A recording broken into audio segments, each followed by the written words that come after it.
오늘의 말씀 요한복음 13장 34절에서 35절까지입니다. 새 계명을 너희에게 주노니 서로 사랑하라. 내가 너희를 사랑한 것 같이 너희도 서로 사랑하라. 너희가 서로 사랑하면 이로써 모든 사람이 너희가 내 제자인 줄 알리라. 아멘. 우리 오늘 찬양대 감동입니다. 우리 하나님께는 영광이요. 우리 찬양대의 수고를 격려하는 의미에서 박수 한번 주시죠.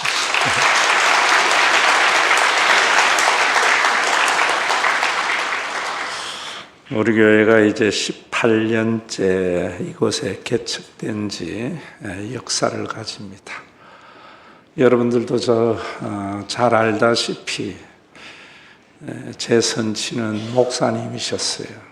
그래서 아마 어머니 뱃속에서부터 새벽 기도를 다니고 복음을 들은 것이 아닐까 이런 생각을 합니다. 크면서 어떤 생각이 있었는가 하면은 정말 하나님은 살아 계실까? 그리고 예수님이 나의 죄를 위하여 달려 돌아가셨다고 하는데 2000년 전 유대인이었던 그분이 왜 내 죄를 위하여 달려 돌아가신 것을 내가 믿어야 되는가? 그것이 왜 모든 인류를 구원하는 길인가 하는 의문이 내 속에 있었습니다. 그것에 대한 답을 제가 찾으면서 목사가 되기로 했지요. 로마서 4장 17절에 보면은 아브라함이 믿은 바, 성경은 아브라함의 믿음으로부터 출발하잖아요.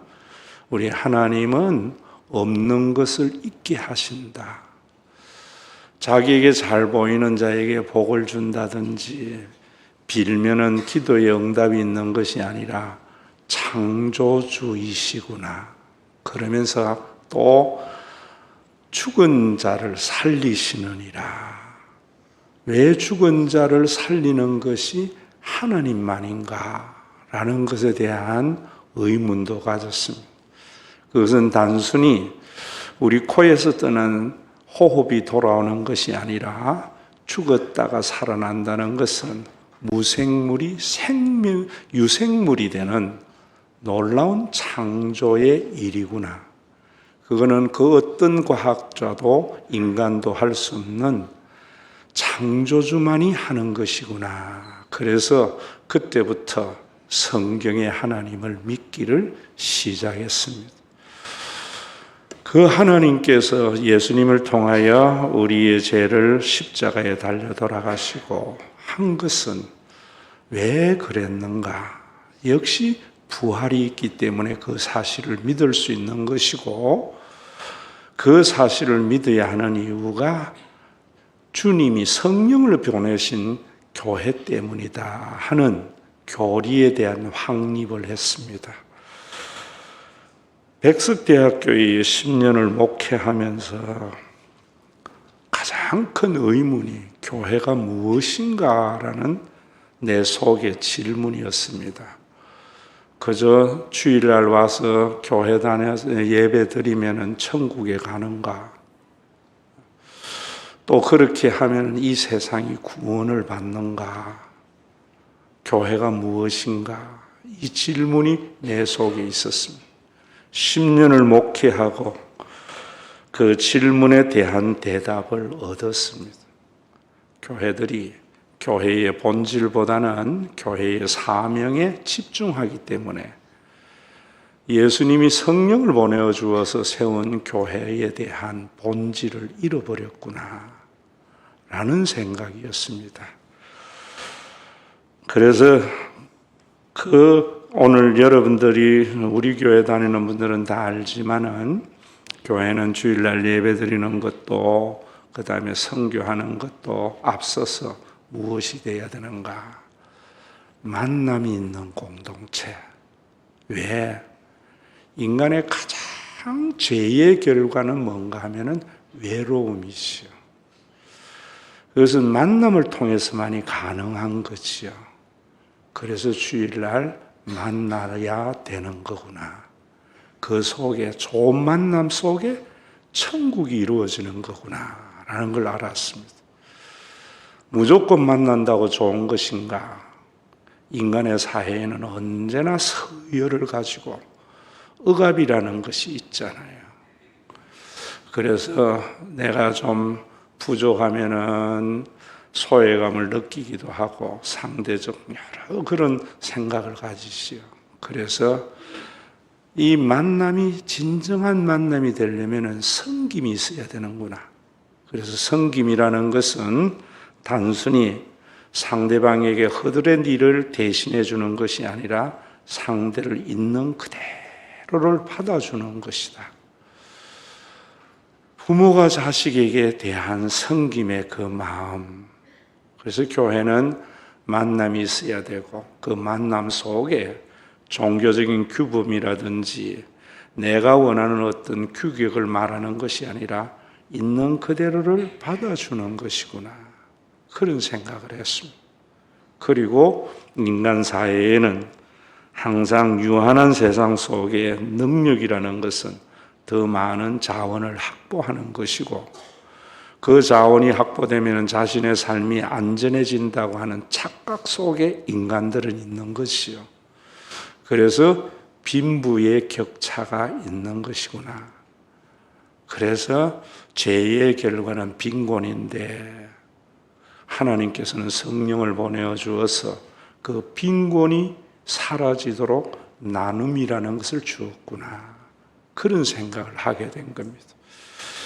백석대학의 10년의 목회의 결과로서 그것을 알게 됐을 때 이번 고난주간에 제가 간증 겸 많은 걸 해놨는데 이곳에 개척을 할 수밖에 없는 상황으로 오게 되어졌고 여기에 개척하면서 그 세 가지의 명제를 가지고 만남과 섬김과 나눔. 그래서 교회는 구제라는 말을 쓰지 않습니다. 형이 동생을 도와주고 동생이 형을 도와주면서 구제했다 안 하잖아요. 나누잖아요. 구제에는 받는 자가 늘 을이 되고 주는 자가 갑이 되는 세상의 의지만은 나눔은 오히려 주는 자가 을이 되는 놀라운 신비한 일이 성령 안에서 일어난 것이죠. 그런 교회가 되기를 바라면서 말씀을 선포하면서 7년 동안은 까투리 날개짓. 까투리가 날개가 있지만 날지는 못하면서 날려고 발부둥 치는 세월이었던 것 같고 그리고 또 7년은 독수리 비상. 바람을 타고 나르는 독수리와 같이 우리 교회가 그런 비상을 하자. 그리고 또 15년이 되는 넘은 시점부터는 알바트로스의 비행, 모든 사람에게 조롱을 받고 날지도 못하고 그 큰 날개가 오히려 짐이 되어서 있는 그 알바트로스가 벼랑 끝에 자기 집을 짓잖아요. 자기 힘으로 나누는 것이 아니라 태풍이 밀려올 때 절벽에서 작업이 몸을 던질 때 그 큰 날개가 힘을 받아서 태풍의 힘을 가지고 태평양을 건너는 그러한 교회가 되기를 바라면서 오늘날까지 완 것 같습니다. 참 오늘 우리 안수받는 두 분은 교회는 참 말이 많은 곳입니다. 왜냐하면 세상은 기준이 없습니다. 절대 기준이 없기 때문에 별로 말이 그래 많지 않습니다. 교회는 언제나 진리와 절대의 기준을 가지고 살아가기 때문에 언제나 자기 판단과 말이 많은 곳입니다. 종교적인 관습이라든지 사회적인 통념이라든지 자기의 경험에 의한 자아로서 타인을 판단하기도 하고 교회를 판단하기도 합니다. 그런 가운데에서 한결같이 우리 교회의 제일 어른으로서 자리를 잡아오신 우리 김어수 지사님 또 김수연 지사님을 80이 되는 이 시점에 장로로 추대해야 되겠다. 이래서 그 어떤 개척 기념 주일보다도 축제와 기쁨이 넘치는 주일이 된 것 같습니다. 두 분만이 아니라 여기 앉아 있는 우리 교회 모든 분들의 한결같은 진리 안에 뿌리를 받는 그 믿음이 우리 교회를 세워온 것이 아닌가 이런 생각을 합니다. 이번 부활절 참 작년에는 제가 코로나에 걸려서 부활절을 지키지 못했고 이번에는 또 고난주간에 바이러스성 독감으로 인하여 목소리까지 잠겼는데 우리 교회에 신앙생활 하다가 부득이하게 생업을 따라서 지방에 가 있는 분이 문자를 보내왔더라고요. 참 감사와 감격이 있습니다. 여러분들 모두에게도 이런 마음이 있겠지만 목사님 안녕하세요. 누구누구 집사입니다. 목사님으로 인하여 예수님을 제대로 알게 되었는데 아직도 이러고 있네요. 심회복 공동체와 목사님께 받은 은혜를 생각하면 몸둘 바를 모르겠습니다. 누구누구는 자녀입니다. 많이 좋아졌지만 아직도 잘 모르겠습니다. 작년 7월부터 교회에 나간다고 했지만 그것이 안 되나 봅니다. 이번 부활절에 부활의 기쁨이 누구누구에게 임하기를 간절히 기도합니다. 언제 목사님을 뵐지 아직도 기약이 없습니다. 신앙생활을 위해 3월에 영주 봉산교회에 등록을 합니다. 하나님의 뜻이 무엇인지 알 수 없으나 잠시 여기서 신앙생활을 하려고 합니다. 목사님 늘 건강하시고 감사합니다.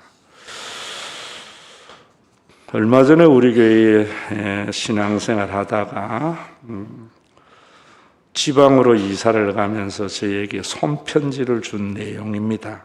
읽어드리겠습니다.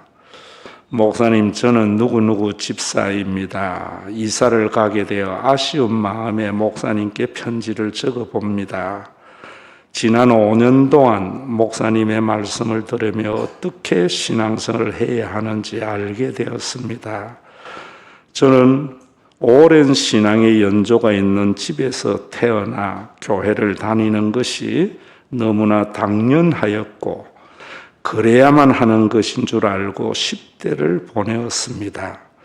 교회의 각종 행사에 빠지지 않고 때론 뜨겁게 감정적인 신앙생활을 했었습니다. 20대에는 신앙생활의 회의와 반항으로 지내면서 두려움에 살았습니다. 이렇게 살다가 벌 받는 게 아닌지 하면서요. 결혼을 하고 아이가 아팠을 때 다시 교회에 나오게 되었지만 여전히 하나님에 대해 잘 모른 채 내가 만들어 놓은 내가 착하게 잘하면 아이도 안 아프고 신랑도 돈도 잘 벌어다 주는 그런 하나님을 믿으며 맹목적 종교 생활과 두려움에 떨며 지냈습니다. 만일 동백에 와서 목사님 설교를 듣지 못했다면 아직까지 그렇게 살고 있었겠지요. 제가 교회를 알아보기 위해 수요 예배에 참여하고 우연히 누구누구 집사님 구역에서 구역 예배를 보게 되었을 때 저는 부끄럼도 모른 채 교회는 그냥 다니는 거예요. 봉사 같은 것 하면 안 돼. 교회 열심히 다니면 시험 든다고 말했었죠. 그랬는데 심회복 잔치를 처음 하면서 정말 많이 울었습니다. 개인의 잘못과 죄 때문에 벌하지 않으신다는 이야기를 듣고 항상 죄책감과 두려움에 떨며 종교 생활을 해온 저에게는 너무나 안심이 되기도 했고 하나님의 사랑은 우리의 사랑과 다르다는 말씀을 들으며 제가 얼마나 하나님에 대해 모르고 살았는지 알게 되었습니다. 그 뒤로 기회가 될 때마다 심회복 잔치에 참여하고 수요 예배를 나오며 35년 동안 얼마나 왜곡되고 잘못된 하나님을 믿고 살았는지 알게 되었습니다. 특히 돌아온 탕자에 대해서 말씀하셨을 때는 큰 충격이었습니다. 저는 그때까지만 해도 제가 탕자인 줄 알았고 돌아가기만 하면 용서해 주실 거야 이렇게 생각했었는데 제가 큰아들이었다는 걸 깨달았습니다. 아버지 집에 살면서도 누리지도 못하고 감사함도 없었던 자식이었던 것입니다. 하나님의 은혜 아래 살면서도 그것을 깨닫지도 못한 제 모습을 보면서 얼마나 큰 충격이었는지 저는 아직도 내 능력으로 일을 하려 하고 저는 아직도 남을 판단하려 하고 마음으로 심판을 내리려 하고 저는 아직도 제대로 된 기도도 하지 못합니다. 하지만 저는 이제 알 수 없는 두려움에 떨지 않게 되었고 신랑과 아이들은 종교적인 틀 안에 넣으려고 싸우지 않게 되었습니다. 예전에는 신랑이 성진해서 아이가 공부 잘해서 감사했는데 지금은 하나님 말씀 듣게 하신 것에 감사, 좋은 교회, 가족의 감사, 현재에 감사하게 되었습니다. 신과 회복 있는 교회에서 하나님의 관계가 회복되고 마음에 쉼이 있는 생활을 하다가 이사가게 되어 너무나 감사하고 또 아쉬웠습니다. 이사가서도 온라인 예배 참여하며 내가 내 삶의 주인 되지 않고 하나님을 나의 주님이라 고백하는 자녀된 삶을 살도록 하겠습니다. 너무너무 감사합니다. 아마 여러분들이 간증은 안 하지만 이런 간증이 더욱 깊어져서 저마다 혈연지연 자신의 친소관계에 벽이 높은 세상 속에 유대인이나 헬라인이나 이방인이나 그리스도 안에서 하나라 하였던 그 하나님의 나라, 아무리 개인이 많은 자원을 확보해도 누릴 수 없는 평강을 주님이 만드신 교회의 공동체를 통해서 여러분들이 가지지 못했을지라도 어떤 위기를 당했을지라도 하나님이 주시는 그 참된 평안을 누리는 그런 세월이 더 깊어지는 우리 신과 회복 있는 교회가 되기를 주의 이름으로 축원합니다. 우리 주 예수 그리스도의 은혜와 아버지 하나님의 사랑하심과 성령님의 감동하심이 오늘 명예장로로 추대된 김어수 장로와 그의 후손들, 김수연 장로와 그의 후손들, 그리고 성령이 안에 계심으로 교회의 아이들을 내 육신의 아들, 손자와 같이 보여지는 교회의 어르신들이 내 육신의 부모와 같이 보여지는 믿음의 권속들과 이들이 모여 있으므로 한 지체의 아픔을 모두가 아파하고 한 지체의 영광을 모두가 즐거워하는 신과 회복 있는 교회 위에 온전한 하나님의 나라가 이루어지는 주님이 다시 오시는 그날, 언제인지는 모르지만 반드시 속히 오고 말 내 코의 마지막 호흡이 끝나는 그날까지 함께 있을지어다.